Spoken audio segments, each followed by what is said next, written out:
प्रिय भक्तों, जय श्री राधे। आपके अपने चैनल 9 ब्राइट स्टार में मैं आप सभी का हार्दिक अभिनंदन करती हूँ और भगवान से प्रार्थना करती हूँ कि आपका हर पल हर क्षण मंगलमय हो, खुशियां भरा हो, उन्नति भरा हो। आज इस विषय पर जानकारी लेकर आई हूँ। वो है कि वर्ष 2025 में सभी जन्म कुंडलियों में काल सर्पदोष कब बन रहा है, ये कितनी प्रकार का होता है, काल सर्पदोष निवारण के लिए किस देवी शक्ति की पूजा, आराधना, मंत्र जाप, अनुष्ठान करना चाहिए। आपकी जानकारी के लिए हम बता दें कि आपकी सेवा में हमारी तरफ से जन्म कुंडलियां देखने की निःशुल्क सेवा निभाई जा रही है। यदि आपकी कोई भी समस्या हो, जैसे किया कराया, जादू टोना, तंत्र बाधा, प्रेत बाधा, आपके ऊपर कोई झूठा आरोप लगा हो, आपको बेल ना मिल रही हो, कोर्ट कचहरी के चक्कर लगा लगा कर आप थक चुके हो, विदेश जाने का आपका कार्य ना बन रहा हो या वहां जाकर आपकी सेटिंग ना हो रही हो, किसी प्रकार के समाधान के लिए आप स्क्रीन पर चल रहे नंबरों के माध्यम से हमारे साथ संपर्क कर सकते हैं। इसके लिए आपको भेजना होगा अपनी जन्म तारीख, जन्म का समय, जन्म का साल, जन्म का महीना, जन्म स्थान। यदि आपके पास पूरी बर्थ डिटेल नहीं है तो आप 1 से लेकर 100 के बीच में गिनती का कोई भी अंक भेजकर अपनी समस्या का समाधान पा सकते हैं। हमारे यहाँ हर समस्या का समाधान हवन यज्ञ, पूजा पाठ, मंत्रों द्वारा किया जाता है। वो सिद्ध मंत्र जो हम अपनी स्वयं की मेहनत से सिद्ध करते हैं।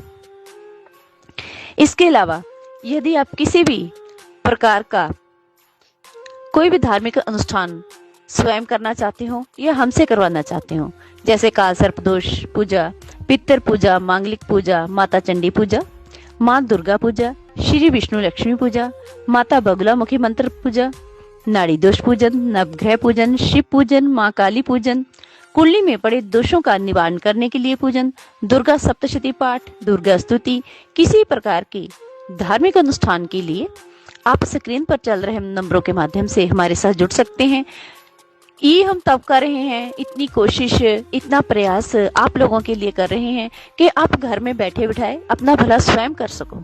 सिर्फ आपने फोन करके इसकी विधि पूछनी है। जैसी भी आपकी समस्या हो, हम वैसा ही आपसे अनुष्ठान करवाएंगे।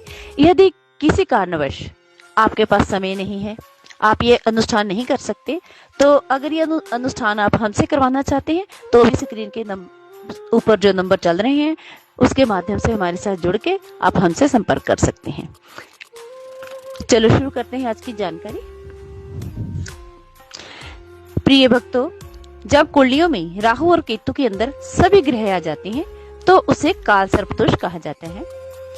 वैसे तो काल सर्पदोष कई प्रकार के होते हैं, पर जो मुख्य काल सर्पदोष होते हैं वो 12 प्रकार के होते हैं। नंबर 1 अनंत काल सर्पदोष, नंबर 2 कूलिक काल सर्पदोष, नंबर 3 वासुकी काल सर्पदोष, नंबर 4 शंखपाल काल सर्पदोष, नंबर 5 पद्म काल सर्पदोष, नंबर 6 महापद्म काल सर्पदोष, नंबर 7 तक्षक काल सर्पदोष, नंबर 8 कर्कोटक काल सर्पदोष, नंबर 9 शंखपाल काल सर्पदोष, नंबर 10 पातक काल सर्पदोष, नंबर 11 विषकत काल सर्पदोष, नंबर 12 शेषनाग काल सर्पदोष।